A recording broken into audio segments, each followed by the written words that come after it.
Friends कैसे हैं? आशा करता हूँ कि बहुत अच्छे होंगे और जैसे कि आपको पता है कि बिहार डीएलएड एग्ज़ाम जो आप लोग का स्टार्ट हो चुका है और जो भी मेरे दोस्त जो है बिहार डीएलएड में इस बार अपना जो है नामांकन करना चाहते हैं सरकारी जो है कॉलेज में, अगर एक सीट पक्का करना चाहते हैं तो बिल्कुल ही आपको एग्ज़ाम को पैटर्न को समझना पड़ेगा और तब जो है आप इस एग्ज़ाम को क्रैक कर पाओगे। जैसे कि जो है आप लोग के 2 दिनों का पेपर समाप्त हो चुका है, जो है 8 और 9 जो है जून को, ठीक है। 8 और 9 आज 2 दिनों का पेपर समाप्त हो चुका है और उसमें जिस तरीके से प्रश्न अभी तक जो है पूछे जा रहे हैं, ठीक है। बिल्कुल आप लोग अगर उसके अकॉर्डिंग पढ़ लेते हो, जैसा कि आपको इस क्लास में हम कराने वाले हैं, तो बिल्कुल आप इस एग्ज़ाम को आसानी से जो है क्रैक कर लोगे। तो चलिएगा फटाफट से हम लोग यहाँ पे बिहार डीएलएड इंट्रेंस एग्ज़ाम जो आप लोगों का जिनका भी पेपर आगामी दिनों में 10, 11, 12 या किसी भी दिन होने जा रहा है, ठीक है? तो बिल्कुल ही आपको पैटर्न बदलने वाला नहीं है। इसी तरीके के पैटर्न पे प्रश्न आपको पूछे जाएँगे और आपको कहीं न कहीं सिलेक्शन लेना है तो बेहतर तरीके से आप इन टॉपिकों को पढ़ लो जो टॉपिक हम आपको करा रहे हैं, ठीक है?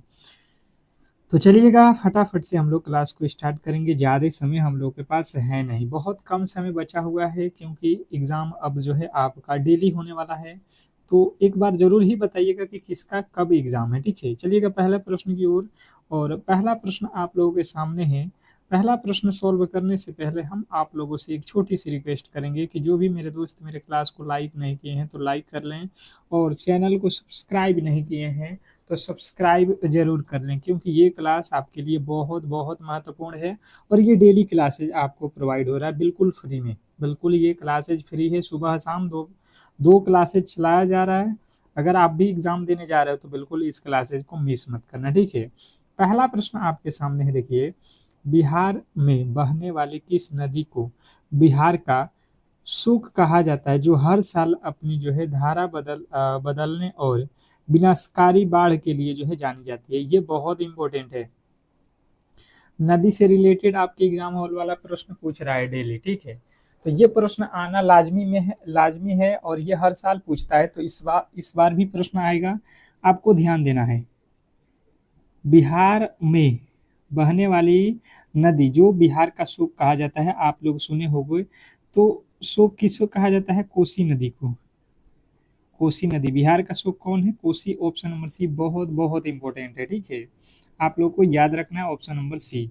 नेक्स्ट प्रश्न आपके सामने है, दूसरा नंबर प्रश्न कह रहा है, वर्ष 1917 में महात्मा गांधी ने भारत में अपना पहला जो है सफल सत्याग्रह बिहार के किस स्थान से शुरू किया था जो तिनकठिया प्रथा नील की खेती के विरोध में था? क्वेश्चन नंबर दूसरा। दूसरे नंबर प्रश्न के जो राइट उत्तर है बताने की कोशिश कीजिए सभी लोग। क्या होने वाला है बताइएगा। तिनकठिया प्रथा के विरोध में ये चलाया गया था, बताएंगे कहाँ पे ये था? जो है बिहार में सफल सत्याग्रह, तो ये था चंपारण। चंपारण सत्याग्रह के नाम से जो फेमस है, आप लोगों को पता है। ये 1917 में हुआ था। सन भी पूछा जा सकता है आपसे कि जो है चंपारण सत्याग्रह कब हुआ था। तो आपको याद रखना है कि जो है 1917 में। किसके द्वारा? तो महात्मा गांधी के द्वारा। नेक्स्ट प्रश्न आपके सामने है, लिखा हुआ है तीसरा कि जो है भारतीय संविधान के किस अनुच्छेद के तहत देश में वित्तीय आपातकाल लगाने का जो है प्रावधान है जो भारत में अब तक जो है एक बार भी नहीं लगा है? बताइएगा। क्वेश्चन नंबर तीसरा में पूछा गया है, भारतीय संविधान के किस अनुच्छेद के तहत देश में वित्तीय आपातकाल लगाने का प्रावधान है जो भारत में अब तक एक बार भी नहीं लगा है? बताएंगे सभी लोग। क्वेश्चन आपके सामने है 3। तीसरे नंबर प्रश्न के जो राइट उत्तर है, जो भी मेरे दोस्त बता रहे हैं, अनुच्छेद 360 है, उनका बिल्कुल राइट उत्तर है अनुच्छेद 360। जिन्होंने ऑप्शन नंबर सी को चुना है उनका बिल्कुल राइट उत्तर है। नेक्स्ट प्रश्न की ओर चलेंगे और अगला प्रश्न आपके सामने है, आधुनिक रसायन विज्ञान से रिलेटेड आधुनिक रसायन विज्ञान का जनक किसे कहा जाता है जिन्होंने ऑक्सीजन की खोज और जो है नामकरण में महत्वपूर्ण भूमिका निभाई थी? क्वेश्चन नंबर चौथे पे आ चुके हैं।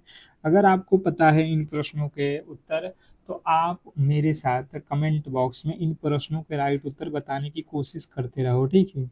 इस तरीके से अगर आपको लगता है ए सही है तो ये बताओ, बी सही है तो बी, इस तरीके से आप करते चलो। आधुनिक रसायन विज्ञान का जनक किसे कहा जाता है, जिन्होंने ऑक्सीजन की खोज और नामकरण में महत्वपूर्ण भूमिका निभाई थी?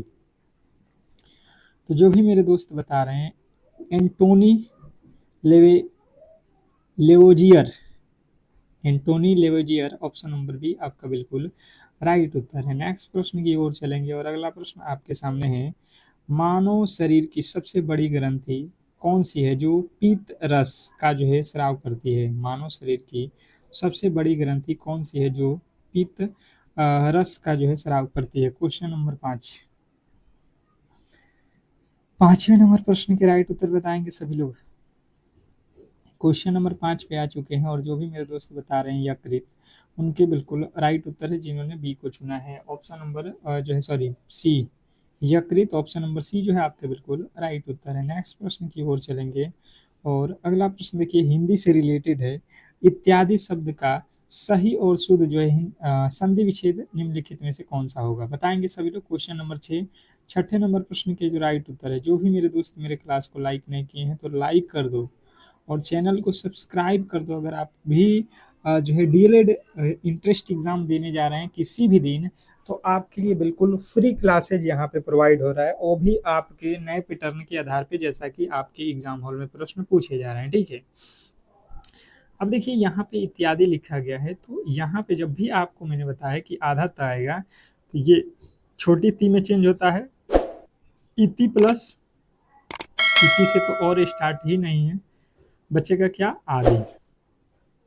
आपका ऑप्शन नंबर बी क्लियर है। ऑप्शन नंबर बी जिन्होंने बताया है उनके बिल्कुल राइट उत्तर है। नेक्स्ट प्रश्न की ओर चलेंगे और अगला प्रश्न आपके सामने है, यथाशक्ति, शक्ति के अनुसार शब्द में कौन सा जो है समास है?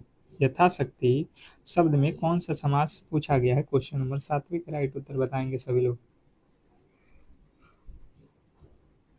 क्वेश्चन नंबर 7, यथाशक्ति शब्द में कौन सा समास है? तो देखिए मैंने आपको बताया है कि जब भी शब्द के पहले उपस्वर्ग आ जाए, जैसे लिखा है शक्ति, तो शक्ति के पहले क्या है? शक्ति के पहले लगा हुआ है यथा।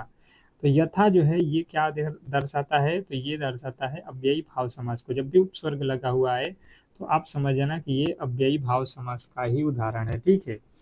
नेक्स्ट प्रश्न की ओर चलेंगे और अगला प्रश्न आपके सामने है। क्या कह रहा है आपका अगला प्रश्न? मेरी बहन ने बिल्ली को दूध पिलाया। इस वाक्य में बिल्ली को में कौन सा कारक है? बताइएगा। बिल्ली को जो लिखा गया है इसमें हमें कारक बताना है, को कौन सा कारक है? देखिए मेरी बहन ने बिल्ली को दूध पिलाया, तो देखिए दूध पिलाना ये क्या होता है? बिल्ली को आदमी का कर्म होता है, कर्म को। तो आप ऑप्शन नंबर बी के साथ जाओगे। अगर आपने भी ऑप्शन नंबर बी को चुना है तो बिल्कुल राइट उत्तर है, इसमें कहीं से किसी तरीके के डाउट नहीं होना चाहिए। नेक्स्ट प्रश्न आपके सामने है, कह रहा है 9वां नंबर प्रश्न, निम्नलिखित में से शुद्ध वर्तनी वाले शब्द का चयन कीजिए। क्वेश्चन नंबर 9, 9वें नंबर प्रश्न के जो राइट उत्तर है बताने की कोशिश कीजिए सभी लोग। क्वेश्चन नंबर 9, निम्नलिखित में से शुद्ध वर्तनी वाले शब्द का चयन कीजिए। 9वें नंबर प्रश्न पे आ चुके हैं। आपको शुद्ध वर्तनी कौन सा लिखा गया है? उज्ज्वल यहाँ पे लिखा गया है, यहाँ पे भी है, यहाँ पे भी है, यहाँ पे भी है। तो उज्ज्वल में डबल जा होता है, वो भी व में से। आपको ऑप्शन नंबर सी जो है जो दिख रहा है यही बिल्कुल राइट उत्तर है, ऑप्शन नंबर सी। नेक्स्ट प्रश्न आपके सामने है, चरण कमल बंदो हरिराई इस प्रसिद्ध काव्य पंक्ति में कौन सा अलंकार प्रयुक्त हुआ है? क्वेश्चन नंबर 10, 10वें नंबर प्रश्न के जो राइट उत्तर है बताने की कोशिश करेंगे सभी लोग। चरण कमल बंदो हरियाई इस पंक्ति में, इस प्रसिद्ध काव्य पंक्ति में कौन सा अलंकार है? क्वेश्चन नंबर 10वें के जो राइट उत्तर है, जो भी मेरे दोस्त बता रहे हैं रूपक अलंकार, ऑप्शन नंबर बी आपका बिल्कुल राइट उत्तर है, जिन्होंने ऑप्शन नंबर बी को चुना है। जो भी मेरे दोस्त ऑप्शन नंबर बी को चुने हैं उनके बिल्कुल राइट उत्तर है। नेक्स्ट प्रश्न आपके सामने है, बिहार का सबसे प्रसिद्ध बौद्ध धार्मिक स्थल महाबोधि मंदिर कहाँ स्थित है, जहाँ राजा अशोक ने 3री शताब्दी ईसा पूर्व में पहला मंदिर बनवाया था? बताइएगा। क्वेश्चन आपके सामने 11। और एक बात मैं फिर से बता दूं आप लोगों को, जिनका पेपर कल है, जिनका भी पेपर कल है डीएलएड वाला, तो सुबह के आप लोगों के लिए 5 AM पे मैं एक स्पेशल क्लास लाऊंगा। आप समझ सकते हो, एग्जाम हॉल में जाने से पहले ये क्लास रहेगा और आप इसे कर लेना। कुछ 15 से 20 मिनट के क्लास होंगे और हर एक प्रश्न कराऊंगा जो आप एग्जाम हॉल में कुछ देर बाद जाओगे तो मिलेगा, ठीक है? तो वो क्लास बिल्कुल करके ही जाना। जो भी मेरे दोस्त देख रहे हैं, आप सुबह के 5 AM पे बिल्कुल हमसे जुड़ना ना भूलें। तो क्लास को अभी से लाइक करके, चैनल को सब्सक्राइब करके रखोगे तो उस क्लास की नोटिफिकेशन जाएगा। तो यहाँ पे बोध गया जो है आपका राइट उत्तर है। महाबोधि मंदिर कहाँ स्थित है? बोध गया में। ऑप्शन नंबर सी जो है आपके बिल्कुल राइट उत्तर है। नेक्स्ट प्रश्न की ओर चलेंगे और अगला प्रश्न आपके सामने है। सिखों के 10वें और अंतिम गुरु गुरु गोविंद सिंह का जन्म 1966 ईस्वी में बिहार के किस शहर में हुआ था? Question number 12।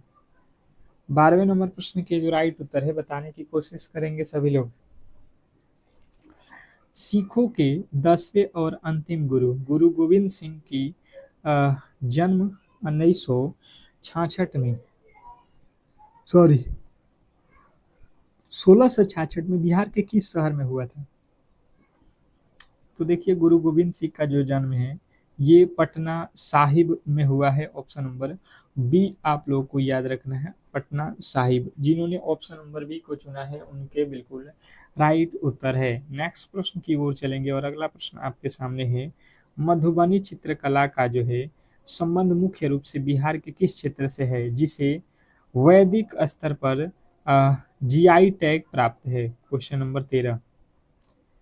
क्वेश्चन नंबर 13 में आप लोगों से पूछा गया है कि जो है मधुबनी चित्रकला का संबंध मुख्य रूप से बिहार के किस क्षेत्र से है, जिसे वैदिक स्तर पर जीआई टैग प्राप्त है? Question number 13। 13वें नंबर प्रश्न के जो राइट उत्तर है, जो भी मेरे दोस्त बता रहे हैं मिथिला, उनके बिल्कुल राइट उत्तर है ऑप्शन नंबर सी। अगर आपने ऑप्शन नंबर सी को चुना है तो बिल्कुल राइट उत्तर है, इसमें कहीं से किसी तरीके के डाउट नहीं होना चाहिए। नेक्स्ट प्रश्न की ओर चलेंगे और अगला प्रश्न आपके सामने है। भारतीय संविधान की किस अनुसूची में दल बदल विरोधी कानून का प्रावधान शामिल किया गया है? भारतीय संविधान की किस अनुसूची में दल बदल विरोधी कानून का प्रावधान शामिल किया गया है? क्वेश्चन नंबर 14 पे आ चुके हैं। जो भी मेरे दोस्त बता रहे हैं 10वीं अनुसूची, ऑप्शन नंबर सी बिल्कुल राइट उत्तर है। जिन्होंने ऑप्शन नंबर सी को चुना है उनका बिल्कुल राइट उत्तर है। नेक्स्ट प्रश्न की ओर चलेंगे और अगला प्रश्न आपके सामने है। क्वेश्चन नंबर 15 कह रहा है निम्नलिखित में से कौन सा विटामिन जल में घुलनशील है जो शरीर में जमा नहीं होता और प्रतिदिन भोजन के माध्यम से लेना आवश्यक है? बताइएगा। Question number 15। 15वें नंबर प्रश्न के राइट उत्तर, तो भोजन प्रतिदिन हम भोजन के माध्यम से किसको लेते हैं? आप यहाँ पे विटामिन ए तो लेते नहीं हो प्रतिदिन, क्या लेते हो? खट्टे चीज़ों को भोजन के माध्यम से। ऑप्शन नंबर सी आपका बिल्कुल राइट उत्तर हो जाएगा। खट्टे पदार्थ यानी कि विटामिन सी डेली हम यूज़ करते हैं खाने में। ऑप्शन नंबर सी जो है हमारा बिल्कुल राइट उत्तर है। नेक्स्ट प्रश्न की ओर चलेंगे और अगला प्रश्न आपके सामने है कि जब किसी चालक तार का जो है प्रतिरोध दोगुना कर दिया जाता है तो उसमें बहने वाली विद्युत धारा का जो है प्रभाव क्या पड़ेगा यदि विभवांतर स्थिर रहे? बताइएगा। विभवांतर स्थिर रहे तो जो है क्या प्रभाव पड़ेगा विद्युत धारा पे?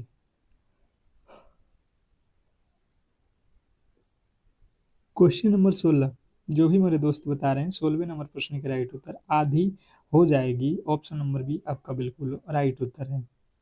नेक्स्ट प्रश्न की ओर चलेंगे और अगला प्रश्न है कि वायुमंडल की सबसे निचली परत कौन सी है जिसमें मौसम की सभी घटनाएं जैसे बादल बनना, अ, वर्षा होना और बिजली कड़कना घटित होती है? Question number 17। 17वें नंबर प्रश्न के जो राइट उत्तर है बताने की कोशिश करेंगे सभी लोग।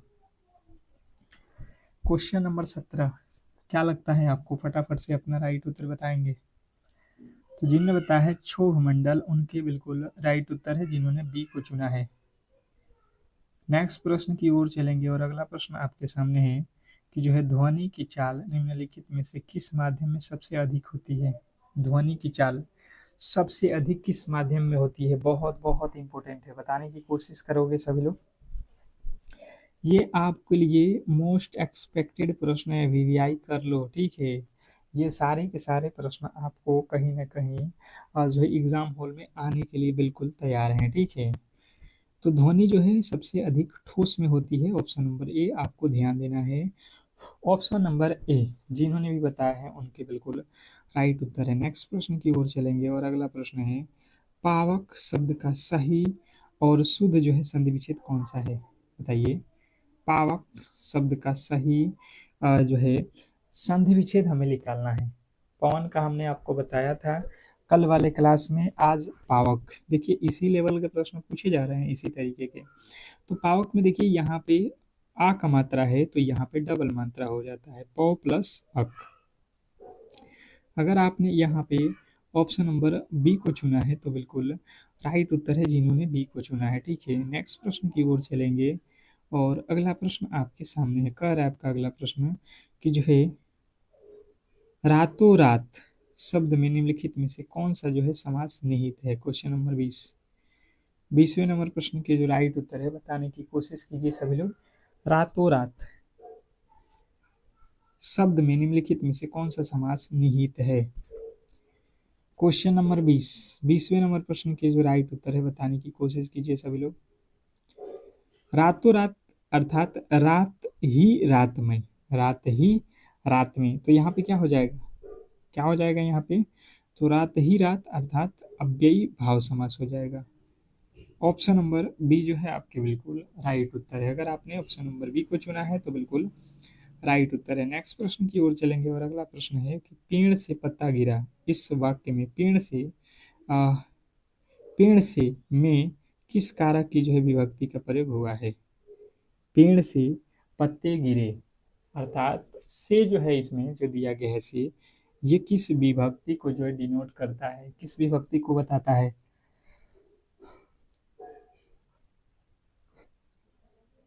देखिए पेड़ और पत्ते एक में थे और जब पेड़ से पत्ता गिर जाएगा अलग हो जाएगा तो अलगाव की स्थिति में हमेशा ही आपादान कारक होता है, अर्थात ऑप्शन नंबर बी जो है हमारा बिल्कुल राइट उत्तर है, गलती नहीं करना है। नेक्स्ट प्रश्न आपके सामने है उत्कर्ष शब्द का सही और सटीक विलोम शब्द क्या होगा। उत्कर्ष शब्द का सही और सटीक विलोम क्या होगा, क्वेश्चन नंबर 22। 22वें नंबर प्रश्न के जो राइट उत्तर है बताने की कोशिश करेंगे सभी लोग।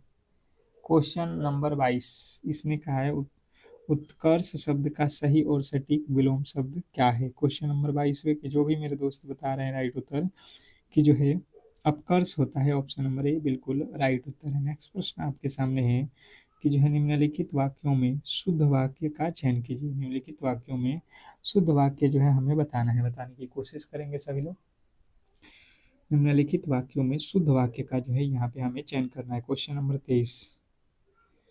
23वें नंबर प्रश्न के जो राइट उत्तर है जो भी मेरे दोस्त बता रहे हैं, यहाँ गाय का शुद्ध दूध मिलता है, यहाँ गाय का शुद्ध दूध मिलता है, ऑप्शन नंबर बी। देखिएगा बिल्कुल ये शुद्ध लिखा गया है जो आप देख रहे हो ऑप्शन नंबर बी में।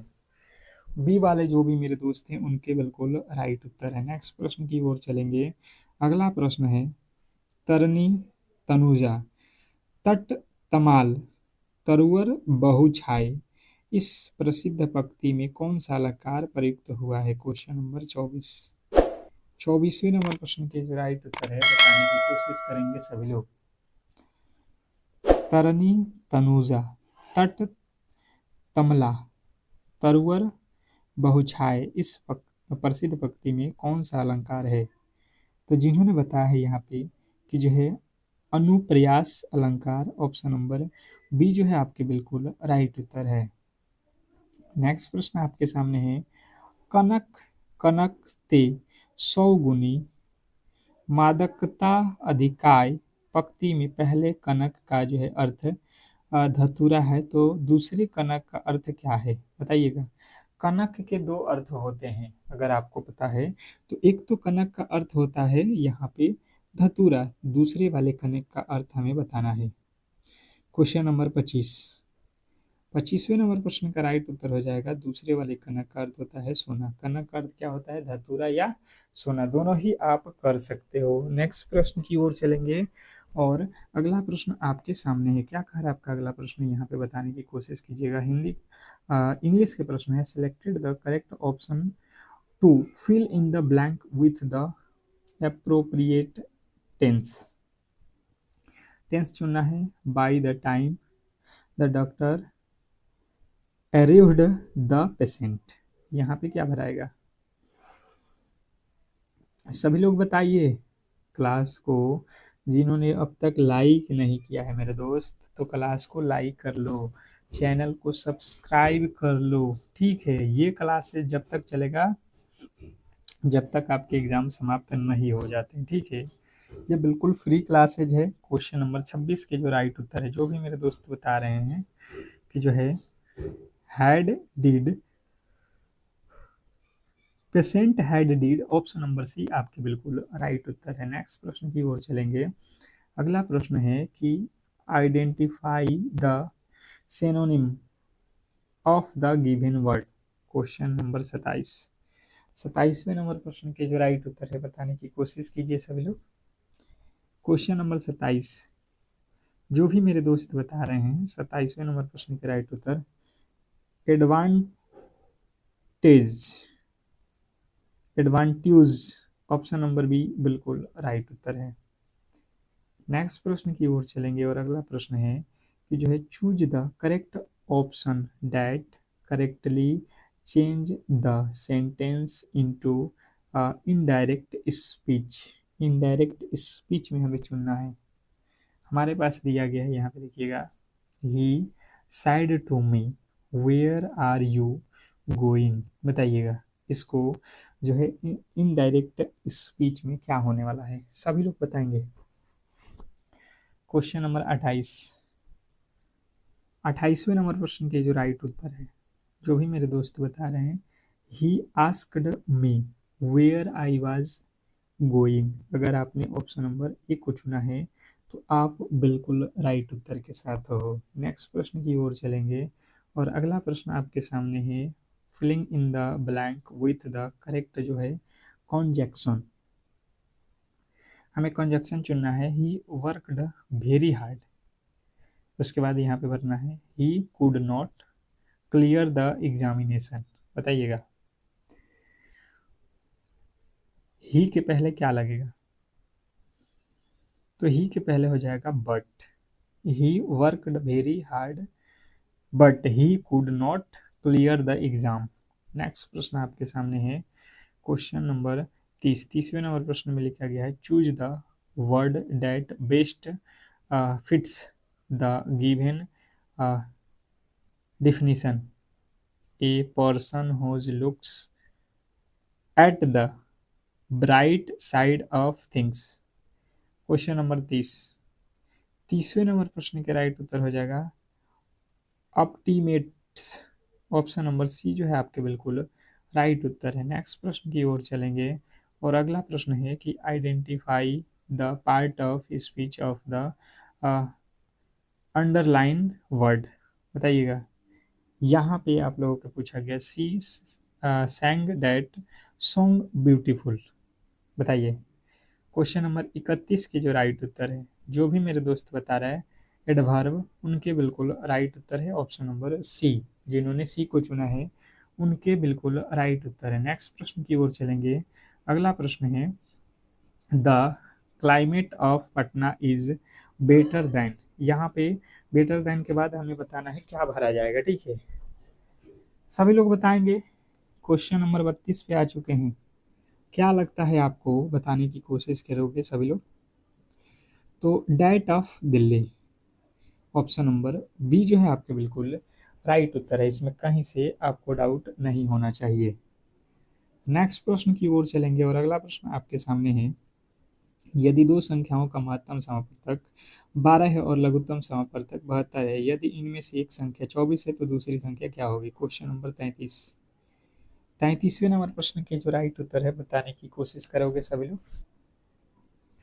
33वें नंबर प्रश्न के जो राइट उत्तर है बताने की कोशिश करोगे सभी लोग। मैंने आपको फॉर्मूला बताया है, दो संख्याओं का महत्तम समापवर्तक दिया गया है, इसका लघुत्तम दिया गया है। तो फॉर्मूला होता है HCF गुणे LCM बराबर पहली संख्या और गुणे दूसरी संख्या, यही तो फॉर्मूला होता है। आप HCF जो लिखा गया ये है 12, एलसीएम कितना है 72, बराबर पहली संख्या है 24, तो दूसरी संख्या क्या होने वाली है बताने की कोशिश करोगे। तो 72 तियाँ जो है 24 तियाँ 72, तो 12 तियाँ हो जाएगा 36, और इधर हो जाएगा दूसरी संख्या, अर्थात तो दूसरी संख्या हमें बताना था। ये हमारा राइट उत्तर है ऑप्शन नंबर ए। अगर आपने ऑप्शन नंबर ए को चुना था तो बिल्कुल राइट उत्तर है, इसमें गलती नहीं करोगे। नेक्स्ट प्रश्न की ओर चलेंगे और अगला प्रश्न आपके सामने है, देखिएगा। एक वस्तु को 450 में बेचने पर एक दुकानदार को 10% की हानि होती है, इससे वह इसे किस मूल्य पर बेचे कि उसे 10% का लाभ हो। क्वेश्चन नंबर 34 मैं फिर से कह रहा हूँ कि जो भी मेरे दोस्त कल एग्जाम देने जा रहे हैं तो सुबह के 5 AM पे आपके लिए स्पेशल क्लास आएगा। आप उस क्लास को किसी भी एंगल से मिस मत करना, ठीक है, देख कर ही जाना एग्जाम हॉल में। 100% आपको बहुत बड़ा बेनिफिट होने वाला है। देखिए यहाँ पे कह रहा है किसी वस्तु को 450 में बेचा जा रहा है, ठीक है, तो 10% का हानि हुआ है। तो हानि हुआ है तो खरीदे कितने में होंगे, 90 में बेचे हैं अर्थात 100 में खरीदे होंगे। यदि इस मूल्य पर किस मूल्य पर बेचा जाए कि 20% का लाभ हो जाए, तो मूल्य देखो 100 रुपये का तो खरीदे हो तो बेचोगे कितना में, 120 में, तभी तो आपको जाकर 20% का फायदा होगा। तो ये 100 से 100 पड़ जाएगा, 9 के पहाड़े में 9 पचे 45, 5 से 12 में गुणा करोगे 12 पचे 60, जो है हमारा क्लियर है ऑप्शन नंबर बी। नेक्स्ट प्रश्न आपके सामने है, साधारण ब्याज किस वार्षिक दर से कोई धनराशि 8 वर्षों में स्वयं का दुगुना हो जाएगा। स्वयं का दुगुना करना है, बताइएगा। 8 वर्षों में कोई धनराशि जो है स्वयं का 2 गुना हो जाती है। आप सिंपल तरीका से समझो, 1 रुपया आप किसी को दिए हो और ये हो गया है 2, 2 गुना हो गया अर्थात 2 हो गया है। 1 रुपया तो आपने दिया था और 1 रुपया उसका खुद का है, 1 रुपया अर्थात ब्याज है। तो ब्याज 1 रुपया है, मूलधन 1 है, समय 8 है, दर हमें पता नहीं है बटा 100। ब्याज बराबर होता है मूलधन गुणे समय गुणे दर बटा 100। यहाँ से अब देखो इधर 100 हो जाएगा और इधर हो जाएगा 8R। यहाँ से सॉल्व करोगे तो 8 के पहाड़े में 100, 12 8 96, ऑप्शन नंबर बी।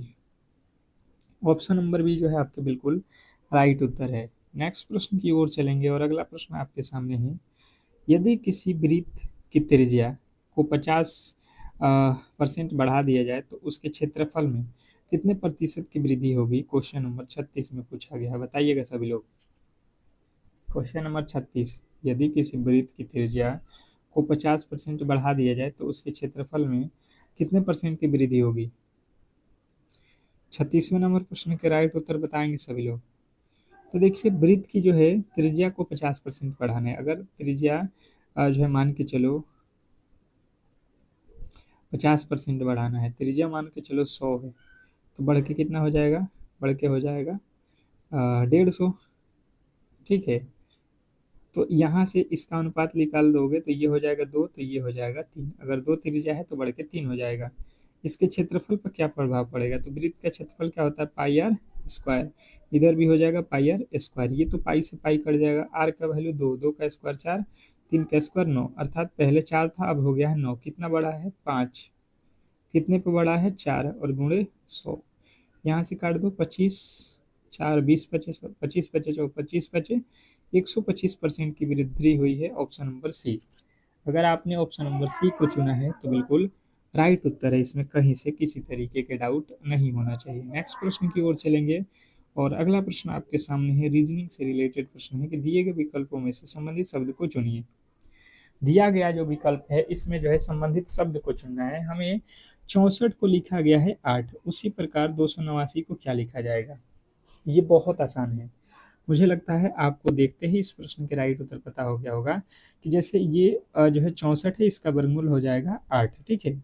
उसी प्रकार 289 का वर्गमूल कितना होता है 17, ऑप्शन नंबर अर्थात बी जो है हमारा बिल्कुल राइट उत्तर है। नेक्स्ट प्रश्न की ओर चलेंगे और अगला प्रश्न आपके सामने है कोडिंग डिकोडिंग। यदि किसी निश्चित कोड भाषा में बिहार को ये लिखा जाता है तो उसी कोड भाषा में पटना को क्या लिखा जाएगा? बताइएगा। किसी कुट भाषा में यदि किसी निश्चित कुट भाषा में बिहार को ये लिखा जाता है तो उसी कुट भाषा में पटना को क्या लिखा जाएगा? बताएंगे सभी लोग। हम सिंपल तरीका से यहाँ पे देख लेते हैं। बी को लिखा है वाई, आई को लिखा है आर, एच को लिखा है एस, ए का लिखा है जेड, आर का लिखा है आई। यानी कि हमें दिख गया अपोजिट। ए का जेड अपोजिट होता है, बी का वाई होता है, तो अपोजिट हम भी यहाँ पे निकाल देंगे। ए का अपोजिट जेड, अर्थात लास्ट में जेड आएगा। एन का अपोजिट एम, टी का अपोजिट जी, ए का अपोजिट जेड, जेड होना चाहिए, जेड इसमें नहीं है, ए लिखा है। ए का अपोजिट ए ही होता है। बिल्कुल गलत, ऑप्शन नंबर ए वाला हमारा बिल्कुल सही उत्तर है। इसमें कहीं से किसी तरीके के डाउट नहीं होना चाहिए। नेक्स्ट प्रश्न आपके सामने देखिएगा। कह रहा है कि कैलेंडर परीक्षण से यदि आज मंगलवार है तो आज से ठीक 62 दिन बाद कौन सा दिन है? आज मंगलवार है तो 62 दिन बाद आपको पता करना है। तो आपको पता है एक सप्ताह में 7 दिन होता है, अर्थात हर 7वां दिन 7 दिन बाद मंगलवार होगा, तो 7 से भाग दे दो। 7 8 56, 56 के बाद कितना शेष बचेगा? 6। शेष हमें पता करना है, अर्थात मंगलवार के बाद से 6 दिन आपको बढ़ जाना है, या मंगलवार से एक दिन पहले आ जाओ। 6 दिन बढ़ना है, उससे पहले कि आप एक दिन पहले आ जाओ। तो मंगलवार से पहले क्या आता है? सोमवार। आप ऑप्शन नंबर ए के साथ जाओगे, बिल्कुल राइट उत्तर है। नेक्स्ट प्रश्न आपके सामने देखिएगा। कह रहा है बेमेल संख्या का चयन करें। बेमेल मतलब ये जो श्रृंखला दिया गया इसमें कोई अलग है, अलग वाले की पहचान करना है, ठीक है। ये आज का होमवर्क है। सभी लोग इस प्रश्न के राइट उत्तर कमेंट बॉक्स में बताएंगे, ठीक है। और जिन्होंने अब तक हमारे क्लास को लाइक नहीं किया है तो लाइक करके चैनल को सब्सक्राइब करके जरूर रख लो, ठीक है। मिलते हैं हम अगले वाले क्लास में, तब तक के लिए धन्यवाद सभी लोगों का।